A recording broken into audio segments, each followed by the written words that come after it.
እንደ በረኝ በላ መሰከሰው ሰውዬ ማን የሰባት ሰዓቱን ሰይጣን ነው የሆነብህ። አንድ ብር ግን ለምንድን ነው ሰው የምትሳደበው? ለምንድን ነው የሰው ማንነት ላይ የምትረማመደው? አቁም፣ ቀንስ ምናምን አላችሁኝ፣ ቀነስኩ። እንደነዚህ አይነት ምንጅላታም ሰዎች ደግሞ ካልተጠረቡ የሚስተካከሉ አይደሉም። እሺ ምን አድርግ? አንተ የሰው ቲንትድ አንተ ትቼ ብርድ ልብስህን ነው መሰድብብህ።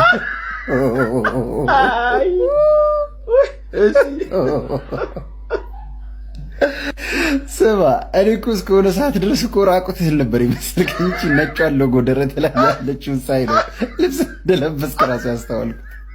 እሺ ባይዘዋችን ላይ ናይኪ ቆማ ያሳየህን ብቸኛው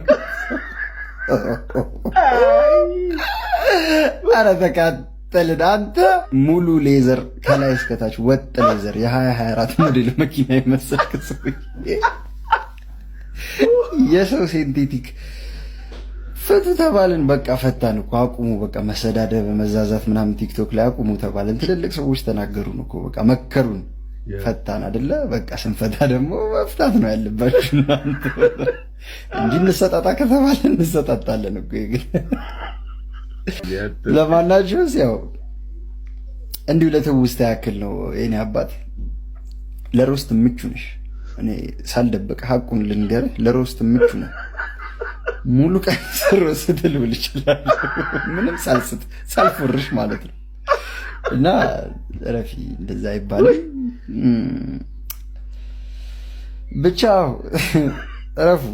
ረፉ የምር ትልቅ ሰው ነው የመከረኝ። ይሄንን ሙድ ቀንስ ምናምን ነገር ብሎ እኔም ቀንሻለሁ።